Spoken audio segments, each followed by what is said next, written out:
ఓం శ్రీ గురుభ్యో నమః. ఓం శ్రీ మాత్రే నమః. ఈ మధ్య చాలామంది భక్తులు నా ఇంటర్వ్యూస్ చూసి చాలా ప్రశ్నలు రాయడం అనేది జరిగింది. ఆ ప్రశ్నల్లో ముఖ్యంగా అసలు తంత్రం అంటే ఏంటి, తాంత్రిక దేవతలు అంటే ఎవరు అని అడగడం జరిగింది. ముఖ్యంగా ఫస్ట్ తాంత్రిక దేవత అంటే ఏంటి అంటే ఫస్ట్ మనం తంత్రం అంటే ఏంటో తెలుసుకోవాలి. తంత్రం అంటే ఏంటంటే తను విస్తారే ఆత్మని పరమాత్మ దాకా విస్తరింపజేసుకోవడాన్ని మనం ఇక్కడ తంత్రంగా అభివర్ణించడం అనేది జరుగుతుంది. ఇంకా తంత్రం అనేది అసలు ఎక్కడి నుంచి వచ్చింది, వేదాలకి తంత్రాలకి అసలు ఏంటి తేడా అనేది మనం తెలుసుకోవాలంటే అసలు వేదాలంటే ఏంటి, తంత్రాలంటే ఏంటి అనేది తెలుసుకోవాల్సి ఉంటుంది. ఆగమ శాస్త్రం, నిగమ శాస్త్రం అని అంటారు. నిగమ శాస్త్రం అనేది వేదాలకు సంబంధించింది, ఆగమ శాస్త్రం అనేది తంత్రాలకు సంబంధించింది అన్నమాట. అసలు ఇవి ఎక్కడి నుంచి ఉద్భవించాయి అంటే చారిత్రక ఆధారాల ప్రకారం, కాశ్మీరీ శైవిజం ప్రకారం ఏంటంటే శివుడు గురుస్థానంలో ఉన్నప్పుడు, అమ్మవారు శిష్యురాలి స్థానంలో ఉన్నప్పుడు శివుడు శక్తికి చెప్పిన దాన్ని ఆగమాలు అంటారు.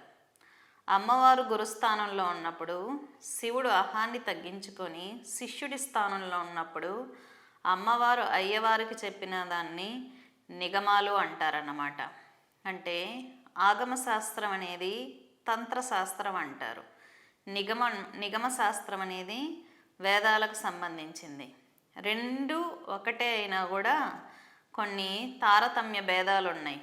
అంటే ఆగమ శాస్త్రం అంటే ప్రతిష్ట, ఒక శక్తిని ఒక సగుణ రూపంలో తీసుకొని ఎలా ఆవాహన చేసి, ప్రతిష్ట చేసి, పూజ చేసి జ్ఞానాన్ని ఎలా పొందాలో తెలియజేసేదే ఆగమ శాస్త్రం.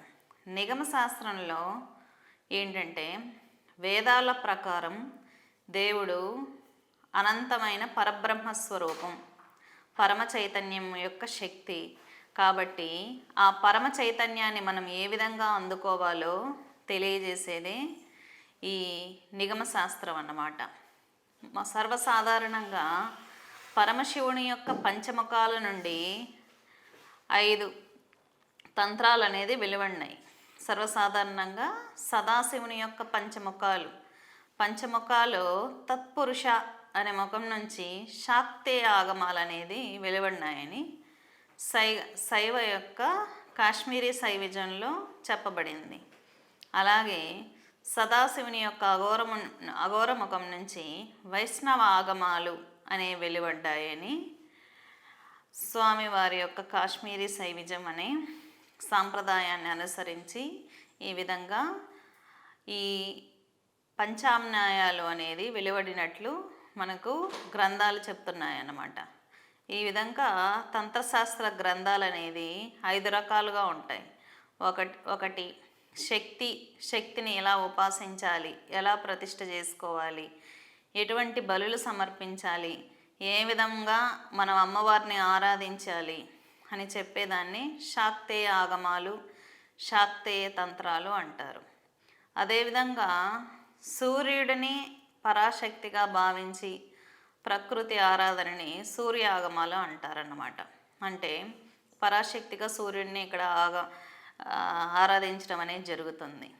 అలాగే వైష్ణవ ఆగమాలు అంటే ఏంటంటే విష్ణువుని పరబ్రహ్మ స్వరూపంగా భావిస్తూ ఆరాధించే వాళ్ళని వైష్ణవులు అంటారు. ముఖ్యంగా విష్ణువుని ఆరాధించే వాళ్ళల్లో 2 విధానాలు ఉన్నాయి. తిరుమలలో చూసినట్లయితే వైఖానస ఆగమ పండితులు అని ఉంటారు. తర్వాత శ్రీ వైష్ణవులు అంటారు. చాద్దాత శ్రీ వైష్ణవులు అన్నమాట. అంటే వైఖానస ఆగమ పండితులు అంటే ఏంటంటే మామూలుగా వారి సాంప్రదాయం ప్రకారం ఆగమం అనే పదం వాళ్ళు వాడరు. కానీ వైష్ణవిజంలో ఈ పాంచరాత్ర ఆగమంని పాటించేటటువంటి శ్రీ వైష్ణవులు ఉండడం వలన వీళ్ళు దాని నుంచి వేరు అని తెలియపరచడం కోసం వైఖానస ఆగమాలు అని చెప్పడం జరుగుతుంది. వైఖానస ఆగమ పండితులు ఏం చేస్తారు, అసలు ఎవరు వీళ్ళు అంటే విష్ణువునే పరబ్రహ్మ స్వరూపంగా భావిస్తూ పంచకర్మలు అనేది నిర్వహించుకోవడం జరుగుతుంది. అంటే ఒక తల్లి గర్భంలో ఉన్నప్పుడే వైఖానస ఆగమ పండితులు ఏంటంటే వాళ్ళ పుట్టక ముందే 8వ నెల ప్రెగ్నెన్సీ టైంలో వైష్ణవ బలి అనేది చేయిస్తూ ఉంటారు. అంటే పాయసం చేసి అమ్మవారి స్వామివారికి పూజ చేసి శంకు చక్రాలు పాయసంలో ముంచి ముద్రలు వేయడం అనేది జరుగుతుంది. అంటే వాళ్ళ యొక్క సిద్ధాంతం ప్రకారం ఏంటంటే పిల్లాడు 8వ నెల తల్లి గర్భంలో ఉండంగానే జ్ఞానం ఉదయిస్తుంది. జ్ఞానం ఉదయించడమే వాళ్ళు వైష్ణవ యొక్క శక్తిని, విష్ణు శక్తిని, నారాయణుడి యొక్క శక్తిని తల్లి గర్భంలో ఉన్న పిండంలో ప్రవేశపెట్టడం అనేది జరుగుతుంది. వాళ్ళు ఆడపిల్లలైనా సరే మగపిల్లలైనా సరే గర్భంలో నుంచి బయటకు వచ్చే ముందే వాళ్ళకి వైష్ణవిజం అనేది ఆపాదించడం జరుగుతుంది. కాబట్టి ఆ బేబీ పుట్టక ముందే వాళ్ళని వైఖానస ఆగమ పండితులు అంటారనమాట. వాళ్ళు సర్వసాధారణంగా వైష్ణవాలయాల్లో అర్చక వ్యవస్థ అనేది నిర్వహిస్తూ ఉంటారు. యజ్ఞాలు, అక్కడ దేవాలయాల్లో విష్ణువుకు సంబంధించినటువంటి అర్చక వ్యవస్థ పూర్తిగా వైఖానస ఆగమ పండితులు. వీళ్ళు సర్వసాధారణంగా స్వామివారి దీక్ష తీసుకొని ఉంటారు. స్వామివారి యొక్క జపాన్ని చేసుకుంటూ ఆయన యొక్క క్రతువులు నిర్వహించుకుంటూ ఉంటారు. స్వయంగా వాళ్ళు అష్టాక్షరిని ఎక్కువగా జపిస్తూ ఉంటారు.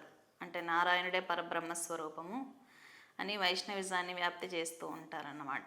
వాళ్ళు పుట్టుకతోనే విష్ణు భక్తిని కలిగి ఉంటారు.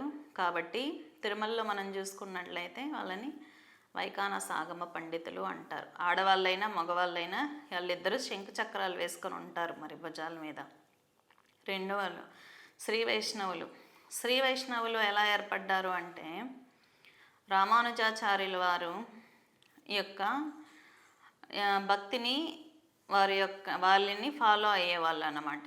రామానుజాచార్యులు గొప్ప విష్ణు భక్తులు. ఆయన అష్టాక్షరి మంత్రం కోసం బాగా పరితపించి ఆయన ఆ మంత్రాన్ని పొందిన తర్వాత ఆతృతతో బయటకు వచ్చి ఆ మంత్రం అందరికీ తెలియాలని గట్టిగా అరుస్తారు రామానుజాచార్యులు. ఎందుకంటే అప్పుడు ఆయన చాలా ఇబ్బందులు పడతారు మంత్రదీక్ష తీసుకోవడం కోసం.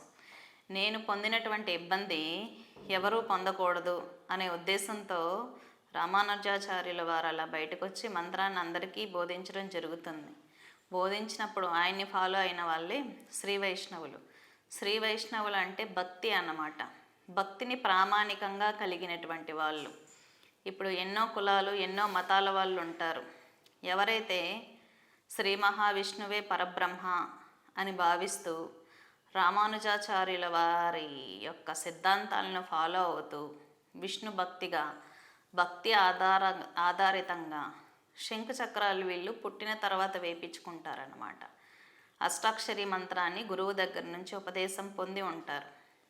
సర్వసాధారణంగా ఈ మధ్య శ్రీ వైష్ణవులలో మగవాళ్ళు మాత్రమే శంకు చక్రాలు కాల్చి భుజాల మీద వేసుకొని ఉంటారు. వాళ్ళని శ్రీ వైష్ణవులు అంటారు. వీళ్ళు ఏంటంటే భక్తి ఆధారంగా పంచాయతన పూజ చేస్తారన్నమాట. భక్తి ఆధారంగా పంచాయతన పూజ నిర్వహించే వాళ్ళు శ్రీ వైష్ణవులు అంటాం. కాబట్టి శ్రీ వైష్ణవం అనేది కులానికో మతానికో సంబంధించింది కాదు. భక్తికి, మనిషిలో ఉన్నటువంటి విష్ణు భక్తికి సంబంధించినది శ్రీ వైష్ణవం. అంటే ఎవరైనా సరే ఈ పంచకర్మలను నిర్వహించుకొని విష్ణునామాన్ని దీక్షగా తీసుకొని విష్ణువుని ఆరాధన చేస్తూ ఉంటారో వాళ్ళందరూ శ్రీ వైష్ణవులే. వాళ్ళకి శరీరం పరంగా కులాల ఆధారంగా శ్రీ వైష్ణవం అనేది రాదు, భక్తి పరంగా వస్తుంది. భక్తి పరంగా అంటే ఏంటంటే నీ ఆత్మలో విష్ణు శక్తి విష్ణు భక్తి నిండి ఉండి నువ్వు ఒక గురు పరంపరలో ఉంటూ శంఖ చక్రాలు అనేది ధరించి ఉండి దీక్షగా పంచకర్మలు నిర్వహించుకొని ఉంటే వాళ్ళని శ్రీ వైష్ణవులు అంటారు. ఇలాగా వైష్ణవ ఆగమాలు అంటారు. కాబట్టి ఈ ఆగమాలు అంటే ఏంటి? తంత్రం. ఆగమాలు వేరు, తంత్రం అంటే వర్డ్ వేరు కాదు. కాబట్టి తంత్రం అంటే యాక్టివిటీ, మనం చేసే పూజ. ప్రతి ఒక్క ఆగమ శాస్త్రంలో 4 విధానాలు ఉంటాయి. ప్రతి ఆగమ శాస్త్రంలో 4 పాదాలు ఉంటాయి. అంటే అసలు ఆగమ శాస్త్రం అంటేనే తంత్రం అని అర్థం. తాంత్రిక దేవత, తాంత్రిక పూజ అంటే క్షుద్ర పూజ అని చాలామందికి అపోహలు, చాలామంది యూట్యూబర్స్ ఈ మధ్య క్రియేట్ చేసేస్తున్నారు. తాంత్రిక దేవత అంటే క్షుద్ర దేవత, ఆ దేవత వచ్చి అందరినీ చంపేస్తుంది, పేగులు తీసి మెల్లో వేసుకుంటుంది అని చాలామంది ప్రచారం చేస్తున్నారన్నమాట. హాఫ్ నాలెడ్జ్ ఉండి ఈ విధంగా దేవతల మీద చెడు ప్రచారం చేయడం వల్ల చాలా వరకు వాళ్ళు కర్మను మూట కట్టుకుంటారు కూడా. కానీ ఏంటంటే దేవతలలో దేవతా శక్తి అనేది చాలా స్వచ్ఛమైంది. ఒక దేవత క్యారెక్టర్ అనేది ఒక మనిషి ఎప్పుడు డిసైడ్ చేయలేడు.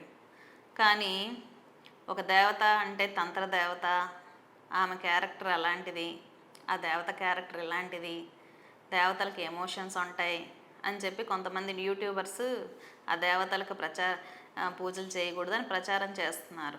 కానీ మనిషికి ఉన్నటువంటి ఎమోషన్స్ అనేది ఎప్పుడు దేవతలకు ఉండవు. మనిషికి ఉన్నటువంటి కోపము, లోభము, మదమాశ్చర్యము, ఇటువంటి ఎమోషన్స్ దేవతలకు ఉండవన్నమాట. వాళ్ళు రాక్షస సంహారం చేసేటప్పుడు కూడా చాలా స్థిరమైన మనస్సుతో ఉంటారు. అంటే దివ్యశక్తి దేవత అంటే మానవాతీతమైనటువంటి స్థితి. మనం చేసేటటువంటి ఎమోషన్స్, మనకున్న శరీరం, వీటితో దివ్యశక్తులను ఎప్పుడు పోల్చుకోకూడదు. డివైన్ ఎనర్జీ అనేది ఎమోషన్స్కి అవతల ఉంటుంది, టైంకి అవతల ఉంటుంది. ఓకేనా? కాబట్టి తాంత్రిక దేవత అంటే క్షుద్ర దేవత కాదు. తంత్రం అంటే ఏంటంటే యాక్టివిటీ. ఒక దేవతను ఎలా ఆవాహన చేయాలి, ఎలా పూజ చేయాలి, ఎలా జ్ఞానాన్ని పొందాలి ఆ పూజ ద్వారా తెలియజేసేదే ఆగమ శాస్త్రం. అలాగే వేదాలను అధ్యయనం చేయడమే నిగమ శాస్త్రం అన్నమాట. ఈ విధంగా తంత్రాలంటే క్షుద్ర దేవతలని బ్యాడ్గా కొంతమంది డైవర్ట్ చేస్తున్నారు. ఈ సబ్జెక్ట్ గురించి మీకు అవేర్నెస్ కావాలంటే కాశ్మీరీ శైవిజం, రుద్రయామల తంత్రం, బృహన్నిలా తంత్రం అనేటటువంటి భైరవుడు సూచించినటువంటి గ్రంథాలు, సాక్షాత్ పరమశివుడు సూచించినటువంటి గ్రంథాలలో కానీ మీరు రీసెర్చ్ చేసుకున్నట్లయితే చాలా వరకు ఆ సబ్జెక్ట్ మీకు తెలియచ్చు.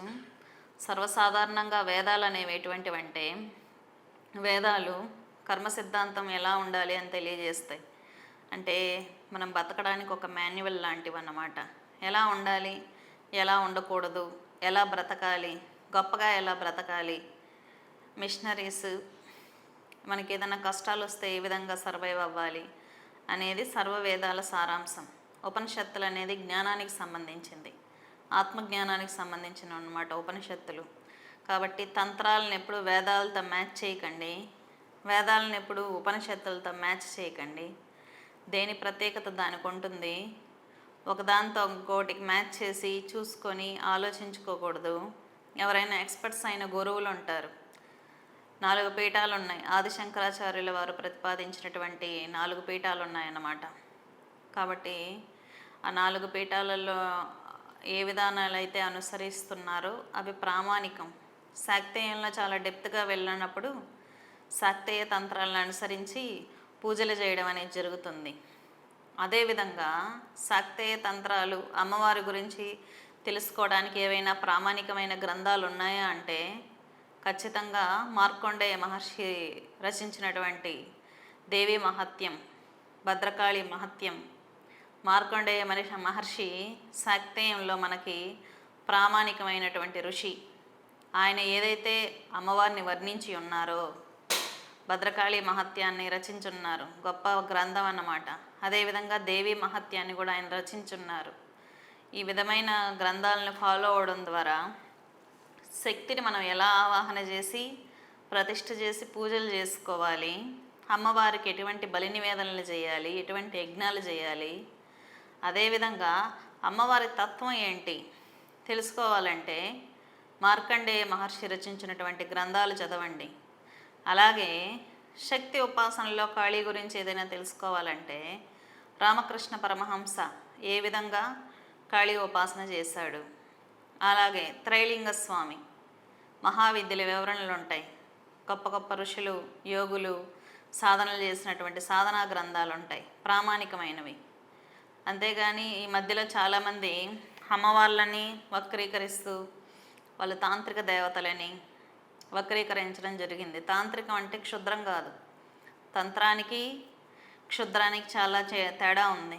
క్షుద్రం అంటే చెడు చేయడం, నేరం చేయడం, అది క్షుద్రం అంటారు. తంత్రం అంటే ఏంటి? యాక్టివిటీ అంటే ఒక కరెంట్ని ఎలా అయితే వాడుకుంటామో శక్తిని కూడా ఎలా వాడుకోవాలి, ఎలా ప్రతిష్టలు చేసుకోవాలి, దాని నుంచి కోరికలు ఎలా తీర్చుకొని జ్ఞానాన్ని సంపాదించుకోవాలి అనేది తంత్రం. శాక్తేయానికి సంబంధించినంత తంత్రం అనే అంటారు, శైవానికి సంబంధించిన పూజల్ని తంత్రాలనే అంటారు, వైష్ణవ ఆగమం అనే అంటారు. కాబట్టి తంత్రం అంటే చెడు అనే అపోహలు అయితే మీరు పడద్దు. అదేవిధంగా శైవానికి సంబంధించినటువంటి మీరు సబ్జెక్ట్ ఏదైనా తెలుసుకోవాలి, భైరవుడికి సంబంధించిన సబ్జెక్ట్ తెలుసుకోవాలి, కాలభైరవుడు తత్వం తెలుసుకోవాలి అంటే రుద్రయామల తంత్రం ఫాలో అవ్వండి. రుద్రయామల తంత్రంలో భైరవుడు ఏం చెప్తున్నాడు, ఎటువంటి ఉపాసనలు చేయమంటున్నాడు, ఎటువంటి ప్రసాదాలు పెట్టమంటున్నాడు అని తెలుసుకోండి. ఏదైనా డౌట్లు ఉంటే ఉపాసకులు ఉంటారు, మంచి మంచి ఉపాసకులు ఉన్నారు, భైరవ ఉపాసకులు కాశీలో ఉంటారు, ఉజ్జయినిలో. ఇప్పటికీ రాత్రిపూట కాశీలో కాలభైరవుడు రక్షిస్తూ ఉంటాడని నమ్మకం అన్నమాట ఉపాసకులకి. హ్యాపీగా కాశీకి వెళ్ళి అక్కడ పండితులతో చర్చలు చేయండి రుద్రయామల తంత్రం గురించి. చాలామంది ఉపాసకులు ఆంధ్రాలో కూడా ఉన్నారు, వాళ్ళ దగ్గరికి వెళ్ళి తెలుసుకోండి. అంతేగాని హాఫ్ నాలెడ్జ్ ఉన్న యూట్యూబర్స్ని మీరు ఫాలో అవ్వాల్సిన అవసరం లేదు. దశమహావిద్యలు అంటే గొప్ప దేవతలు, రాక్షస సంహారం కోసం దుష్టశక్తులని నిర్మూలించడం కోసం వచ్చినటువంటి దేవతలు అన్నమాట. అమ్మవారిని క్షుద్ర దేవతలు అని ట్యాగ్ చేస్తున్నారు చాలామంది యూట్యూబర్స్. అమ్మవారి క్షుద్ర దేవతలేం కాదు. ఇప్పుడు భక్త ప్రహ్లాదుడు ఉన్నాడు. భక్త ప్రహ్లాదుడు ఏంటి? నారాయణుడికి ఉపాసన చేసి ఉన్నాడు. నారాయణుడే పరబ్రహ్మ అని. మరి నారాయణ్ణి పిలిస్తే నారసింహస్వామి వచ్చారన్నమాట. నారాయణుడిని పిలిస్తే నరసింహస్వామి ఎందుకు వచ్చారు? నారాయణుడే రావచ్చు కదా అంటే నారాయణుడు ఏంటి? పరబ్రహ్మ స్వరూపం అన్నమాట. భక్త ప్రహ్లాదుడు సర్వసాధారణంగా నారాయణుడిని ఉపాసన చేసి ఉన్నాడు. నారాయణుడిని ఆయన స్మరించినప్పుడు లక్ష్మీ నరసింహస్వామి రూపంలో స్వామివారు అవతరణ అనేది జరిగింది. కాబట్టి మనం ఎప్పుడైనా కానీ నారాయణుని స్మరించిన, గోవిందుని స్మరించిన వారి వారి యొక్క రాక్షస స్వరూపాన్ని ఆపోజిట్లో ఎవరైతే ఉన్నారో వారి యొక్క తత్వాన్ని బట్టి స్వామివారు ఉగ్రరూపం తీసుకొని వచ్చి సంహరించడం జరిగింది. ఇక్కడ భక్త ప్రహ్లాదుడు ఏమి ఉగ్రస్వరూపంలో తమో సాధనలు ఏమి చేయలేదు కదా. కాబట్టి ఏంటంటే మనం సాత్విక దేవతారాధనలు చేసిన, దేవిని ఆరాధించినా కూడా రాక్షస సంహారం కోసం అమ్మవారు లలిత అనే పిలిచినా కూడా ప్రత్యంగిర అనే దేవతనే పంపిస్తుందన్నమాట. కాబట్టి సైన్యాధ్యక్షురాలైనటువంటి వారాహీదేవిని పంపుతుంది. కాబట్టి డైరెక్ట్గా అమ్మవారిని సాత్విక స్వరూపం కదా, సాత్విక స్వరూపంగానే వచ్చి కాపాడు అంటే మన సమస్యకు తగినటువంటి శక్తిని పంపించి మనకి విముక్తి, ఆ సమస్యల నుంచి విముక్తి కలిగించడం అనేది జరుగుతుంది. ఈ విషయం అనేది గొప్ప గొప్ప ఉపాసకులకు మాత్రమే అర్థమయ్యేటటువంటి విషయము. ఎంతో భక్తి కలిగి దేవాలయాల్లో సేవలు చేసుకుంటూ చాలామంది ఆడవాళ్ళు దేవాలయాల్లో చెత్తలు ఊడ్చే వాళ్ళు ఉంటారు. వాళ్ళకు కూడా చాలా శక్తి ఉంటుంది. దేవాలయాలు కడిగే వాళ్ళకి, దేవాలయంలో ఉన్నటువంటి అర్చకులకి, ఎవరైతే దేవాలయాల్లో మూల విరాట్ని అభిషేకాలు చేస్తూ ఉంటారో, అమ్మవారికి సేవ చేస్తూ ఉంటారు, అన్నదానాలు చేస్తూ ఉంటారు, వాళ్ళకు కూడా శక్తి చాలా ఉంటుంది. వాళ్ళు కూడా ఈ విషయాన్ని బాగా గమనించుకోవాలి. సర్వసాధారణంగా ధ్యాన స్థితిలో కూర్చున్నప్పుడు మనం ఉగ్రదేవతారాధన చేసినా చేయకపోయినా, సాత్వికంగా దేవతను ఆరాధించినా కూడా మనకు సమస్యకు తగినటువంటి దేవత, ఆ దేవత మెయిన్ దేవత ఎవరికైతే మనం ఉపాసన చేస్తామో వాళ్ళలో ఉన్నటువంటి పరివారంలో ఉన్నటువంటి ఉగ్ర రూపాలు వచ్చే మన సమస్యని క్లియర్ చేసి వెళ్తాయి.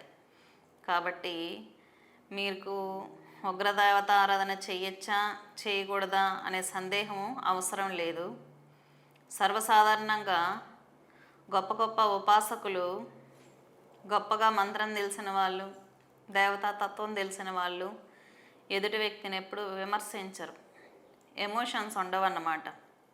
ఎమోషన్లెస్గా ఉంటారు. అరిషడ్ వర్గాలను అదుపులో పెట్టుకొని వారి శరీరంలో ఉన్నటువంటి ప్రేమతత్వాన్ని అభివృద్ధి చేసుకొని ఆరాధిస్తూ ఉంటారు.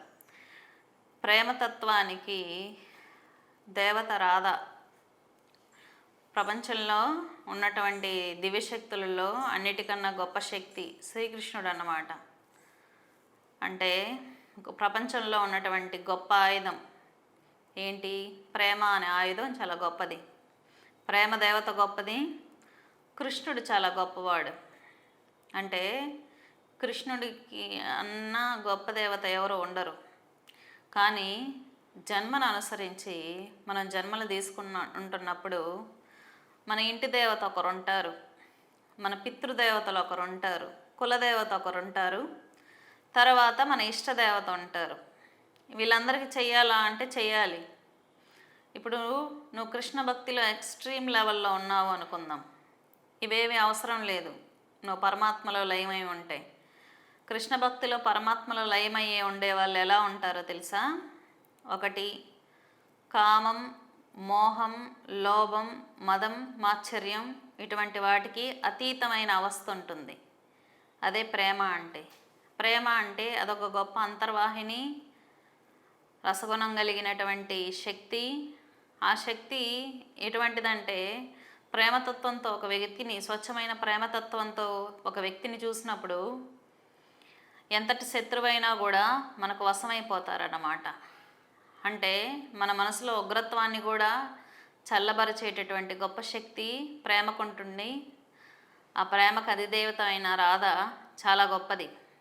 రాధాతత్వం అనేది చాలా గొప్పది.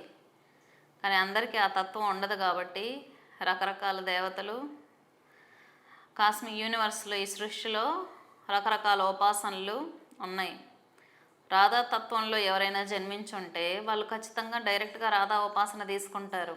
కృష్ణతత్వంలో జన్మించిన వాళ్ళు చెప్పాల్సిన పనిలా, బిడ్డని ఒక గుంపులో వదిలినప్పుడు తల్లి దగ్గరికి ఈజీగా ఎలా అయితే వెళ్ళిపోతుందో ఆ బిడ్డ, అదేవిధంగా కృష్ణుడిని ఆరాధించే వాళ్ళు కృష్ణుడి దగ్గరకు అలా వెళ్ళిపోతారు జన్మతః అంటే వాళ్ళ గొప్ప శక్తి ఆకర్షిస్తుంది కృష్ణ భక్తుల్ని. కృష్ణుడు అలా ఆకర్షిస్తాడనమాట. కృష్ణుడిని ఫాలో అయ్యే వాళ్ళు ఎప్పుడు భగవద్గీతను ఫాలో అవుతారు. ఎందుకంటే ఒక ప్రోడక్ట్ కొన్నప్పుడు ఇంకొక మాన్యువల్ వాడం కదా, అలాగే కృష్ణుడిని ఫాలో అయ్యే వాళ్ళు భగవద్గీతనే ఫాలో అవ్వాలి కూడా. ఎందుకంటే ఆ శక్తిని ఎవరైతే ద్వాదశాక్షరిని ఉపాసిస్తారో, ద్వాదశాక్షరి తత్వం ఏంటి? ప్రేమతత్వం. కృష్ణుడిని గోలోకాన్ని చేరుకోగలిగిన శక్తి ద్వాదశాక్షర మంత్రానికి ఉంది. అదేవిధంగా రాధా మంత్రాన్ని చేస్తే కృష్ణుడు కూడా వశమవుతాడు. రాధా మంత్రానికి అంత గొప్ప శక్తి ఉంది. రాధ గొప్పదా కృష్ణుడు గొప్పదా అంటే ఇద్దరు కలిసి ఉండే శక్తే పరమాత్మ. రాధా కృష్ణ కలిసి ఉంటే పరమాత్మ యొక్క స్వరూపం అన్నమాట. వాళ్ళ దగ్గర నుంచి గొప్ప ఆనంద శక్తి, ప్రేమ శక్తి ఉద్భవిస్తూ ఉంటాయి. ఆ శక్తి ఎవరిలో అయితే ఉందో వాళ్ళని మీరు ఫాలో అవ్వాలి. వాళ్ళు ప్రేమతత్వాన్ని మాత్రమే బోధిస్తూ, కృష్ణతత్వాన్ని బోధిస్తూ భగవద్గీతని చెప్తూ ఉంటారు. వాళ్ళని ఫాలో అవ్వాలి. వాళ్ళు ఎవరిని విమర్శించరు. వాళ్ళు ప్రపంచంతో వాళ్ళకి పని ఉండదన్నమాట. కృష్ణ భక్తులకి వాళ్ళ తత్వాన్ని వాళ్ళు తెలియజేస్తారు. ప్రేమతో అందరికీ జ్ఞానాన్ని పంచుతూ ఉంటారు.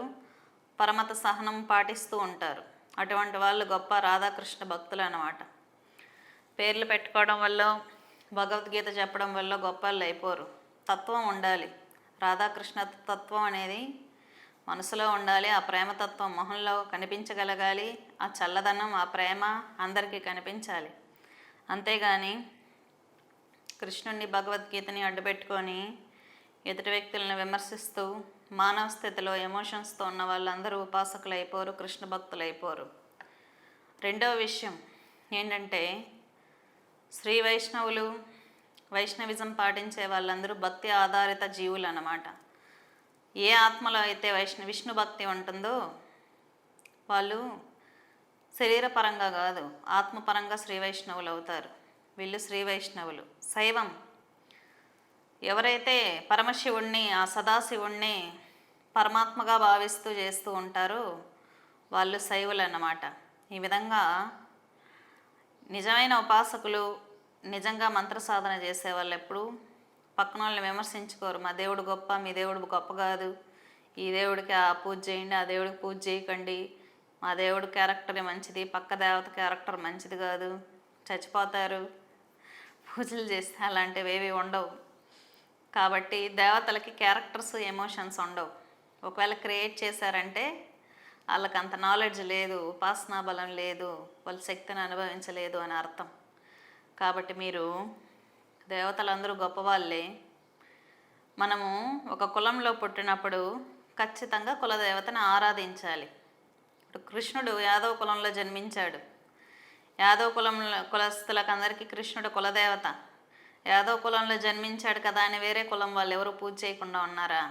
అందరూ చేస్తున్నారు కదా. చాలామంది అదర్ కమ్యూనిటీస్కి కూడా కృష్ణుడు కులదేవతగా ఉన్నారు. శ్రీ వైష్ణవుల్లో కూడా చాలామంది కులదేవత కృష్ణుడే. కాబట్టి దేవుడికి కులం ఉండదు. మనుషుల యొక్క మానసిక స్థితి వల్ల శరీరానికి చాలామంది కులాలు ఆపాదించుకున్నారు. ఇంకొకటి, దుర్గాదేవి కృష్ణుడికి చెల్లెలుగా జన్మిస్తుందన్నమాట. కాబట్టి కృష్ణుడి చెల్లిగా జన్మించినటువంటి దుర్గా స్వరూపమే భద్రకాళి. భద్రకాళి ఈ చాకలి కమ్యూనిటీ వాళ్ళకి కులదేవతగా ఉంటుంది. కాబట్టి ఎవరైతే చాకలి కమ్యూనిటీలో జన్మించుంటారో వాళ్ళు వీరభద్రుణ్ణి, భద్రకాళిని ఉపాసిస్తూ ఉంటారు. వాళ్ళు భగవద్గీత ఫాలో అవ్వాలంటే ఫాలో అవ్వరు. ఎందుకు అవుతారు? వీరశైవులు, శైవాన్ని పాటించే వాళ్ళు. కొంతమంది వేరే కమ్యూనిటీ, కొంతమంది మాదిగ కులస్తులు ఉంటారు. వాళ్ళు మాతంగేశ్వరిని ఆరాధించుకుంటూ ఉంటారు. దశమహావిద్యలలో 9వ మహావిద్య తాంత్రిక సరస్వతి అమ్మవారు మాతంగేశ్వరి, ఆదిపరాశక్తి ఈ మాదిగ కులస్తులకు అవమానాలు జరుగుతుంది అని వాళ్ళ కులాన్ని ఉద్ధరిస్తుంది. మాదిగ కులస్తులను అన్నమాట. వాళ్ళని ఉద్ధరించి వాళ్ళ ఇంట్లో అమ్మవారి నివాసం ఉంటుంది. వాళ్ళకు ఐశ్వర్యాన్ని ప్రసాదిస్తుంది. వాళ్ళ కులాన్ని ఉద్ధరిస్తుంది అన్నమాట. మాతంగేశ్వరిని ఎవరైనా ఉపాసన చేస్తారు, కానీ ఆ కులాన్ని ఉద్ధరించడం కోసం అమ్మవారు ఆ మాదిగ కులంలో జన్మిస్తుంది. కాబట్టి అమ్మవార్లు రకరకాల యుగాల్లో, రకరకాల పరిస్థితుల్లో రాక్షస సంహారం కోసం, మనుష్యుల్ని ఉద్ధరించడం కోసం అనేక రూపాలు తీసుకుంది. కళలు, 64 కళలకు అధిదేవత మాతంగేశ్వరి. అమ్మవారిని కూడా రాజశ్యామల అంటారు. అమ్మవారిని శ్రీ విద్యా ఉపాసకులకి బాగా తెలుసు. మాతంగేశ్వరి, రాజశ్యామల అంటే ఎవరు? శ్రీ పరాభట్టారిక, ఆ లలితా త్రిపుర సుందరి యొక్క మంత్రిని, అంటే అమ్మవారికి సలహాలు ఇస్తుందన్నమాట మాతంగేశ్వరి. అమ్మవారిని కూడా ఉపాసించకండి అని చాలామంది వీడియోస్ చేస్తున్నారు. అంటే అమ్మవారి క్యారెక్టర్ వీళ్ళే డిసైడ్ చేసేస్తారన్నమాట. కాబట్టి మనుషులకి అంత నాలెడ్జ్ ఉండదు. మాతంగేశ్వరి అంటే పూజలు చేయకూడదు అనేమి ఉండదు. ఎవరి కులానికి కులదేవత ఉంటారు. మాదిగ కులస్తులు ఖచ్చితంగా చేసుకుంటారు. విష్ణు కులంలో ఉన్న వాళ్ళు విష్ణువుని ఆరాధన చేసుకుంటారు. అంతేగాని మా కులదేవత కృష్ణుడు, మా కులదేవత విష్ణువు, మా కులదేవత శివుడు కాబట్టి ప్రపంచం అంతా శివుడికే గొప్పవాడు, విష్ణువే గొప్పవాడు చేయండి అంటే చేయరు. ఎందుకంటే ఒక్కొక్క కులానికి ఒక్కొక్క కులదేవత ఉంటుంది. ఇంటి దేవత అంటే ఏంటంటే ఇంటిని రక్షిస్తూ ఉంటుంది. మన అమ్మమ్మలు ఇంట్లో విగ్రహాలు పెట్టుకో ఉంటారు. ఇంటి దేవత. కొంతమందికి లక్ష్మీ నరసింహస్వామి ఉంటుంది, ఇంటి దేవత, ఇంటిని రక్షిస్తూ ఉంటుంది. కొంతమందికి కృష్ణుడు ఉంటారు, కొంతమందికి మారియమ్మ, కొంతమంది తమిళనాడు ప్రజలు ఉన్నారు. వాళ్ళేంటి వీరభద్రుడికి బాగా ఉపాసన చేస్తారు గ్రామదేవతగా. కొంతమందికి ఇంటి దేవత కూడా వీరభద్రుడై ఉంటాడు. కరుపు స్వామి అంటారు. కరుపు స్వామి అంటే ఎవరు? బేతాళుడు. భూతాలకు రాజు అయినటువంటి బేతాళుని ఇంటి దేవతగా అర్చించే వాళ్ళు ఉన్నారు, గ్రామదేవతగా అర్చించే వాళ్ళు ఉన్నారు. వాళ్ళందరూ ఖచ్చితంగా ఇంటి దేవత పూజ చేస్తారు, కులదేవత ఆరాధన చేస్తారు, ఇష్టదేవత పూజ చేస్తారు. ఎవరి కులానికి సంబంధించిన దేవతలు, ఎవరి తత్వానికి ఇంటి దేవతలు, కుల దేవతలు, గ్రామ దేవతలు, ఈ విధంగా ఎన్నో ఉండొచ్చు. ఒకరు యూట్యూబ్ ఛానల్ పెట్టుకొని ఇంకొకరి దేవతని విమర్శించడం, ఇంకొకరి దేవత క్యారెక్టర్ని డిసైడ్ చేయడం, ఇంకొకరు తంత్రం అంటే అది ఒక తంత్ర దేవత, క్షుద్ర దేవత అని అభివర్ణించడం అనేది చాలా దారుణమైన విషయం. ఎందుకంటే ఒక యూట్యూబర్స్ ఎవరైనా కూడా ఒక దేవతను గురించి చెప్పదలుచుకున్నప్పుడు ఆ దేవత మీద రీసెర్చ్ చేయాల్సి ఉంటుంది, ప్రామాణికమైన గ్రంథాలు చూడాల్సి ఉంటుంది, సరైన గురువుని ఆశ్రయించాల్సి ఉంటుంది. తెలుసుకొని చేస్తే ప్రపంచానికి మేలు జరుగుతుంది. ఒక దేవత గురించి తప్పుడు అవగాహన కలిగి తప్పుగా ప్రచారం చేయడం వల్ల ఎంతోమంది ఇంటి దేవత, కులదేవత అయినటువంటి దేవతలను కూడా వదిలేస్తున్నారన్నమాట. ఇంట్లో నుంచి పటాలు తీసి బయటపడేయడం. ఈ మధ్య కొంతమంది దేవతలకు పూజలు చేస్తే వాళ్ళు చంపేస్తారు, వాళ్ళ వల్ల యాక్సిడెంట్లు అయిపోతాయి అని కూడా వీడియోలు చేస్తున్నారు. ఎక్కడా భక్తులు పూజ చేసే భక్తుల్ని యాక్సిడెంట్లు చేసేవు దేవతలు వచ్చి. ఈ మధ్య అంటే ఇప్పుడు భక్త ప్రహ్లాదుడు నారాయణుడికి ఉపాసన చేసినప్పుడు ఆయన లక్ష్మీనరసింహస్వామి రూపంలో వచ్చాడు కాపాడడానికి ప్రహ్లాదుని.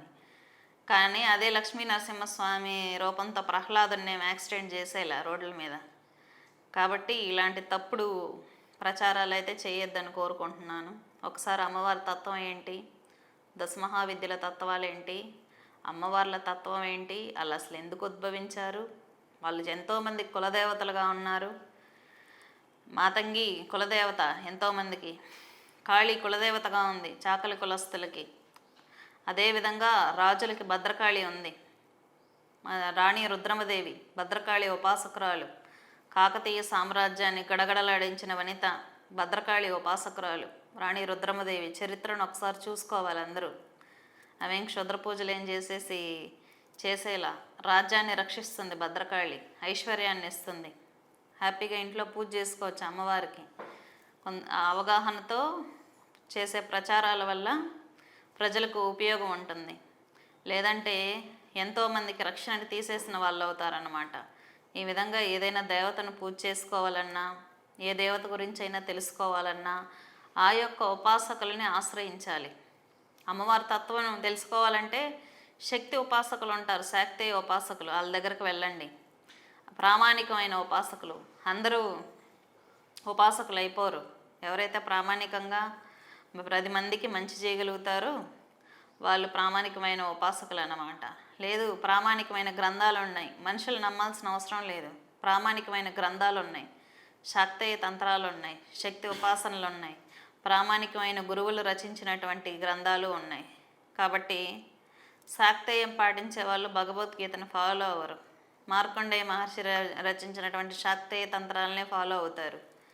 విష్ణు భక్తులు అష్టాదశ పురాణాలని ఫాలో అవుతారు, వేదాలని ఫాలో అవుతారు, ఉపనిషత్తుల్ని ఫాలో అవుతారు. శైవులు ఎప్పుడు శైవతంత్రాలని ఫాలో అవుతూ ఉంటారు. కాబట్టి ఎవరి ధర్మాన్ని అనుసరించి, ఎవరి ఇంటి దేవతను కులదేవతను అనుసరించి వాళ్ళు పూజలు చేసుకోవాలే కానీ పులికి గడ్డి పెడతానంటే పులి తినదు, గడ్డి తినే వాటికి మాంసం పెడతాను అంటే పిచ్చుకలు మాంసం తినవు. అదేవిధంగా తంత్రం అంటే ఏంటి, ఏ దేవతకి ఏ భోజనం పెట్టాలి, ఏ దేవతని ఎలా ప్రతిష్ఠ చేసుకోవాలి, ఏ దేవతకి ఏ మంత్రం వాడాలి, ఎలా పూజ చేయాలి, ఇది చెప్పేవే తంత్రాలు. అంతేగాని తంత్రం అంటే క్షుద్రం అంటే అదే తాంత్రిక పూజ అంటే క్షుద్ర పూజ కాదు. తంత్రానికి క్షుద్రానికి చాలా తేడా ఉంది. కావాలంటే తాళపత్ర గ్రంథాలు చూడండి, శైవ తంత్రాలు, శాక్తేయ తంత్రాలు, వీటిని లిఖించినటువంటి మార్కండేయ మహర్షిని ఒకసారి ఫాలో అవ్వండి. ఫాలో అయ్యి నాకు సజెస్ట్ చేయండి. మీకు ఏదైనా అనుమానాలు ఉంటే నేను తెలియజేస్తాను. స్వస్తి.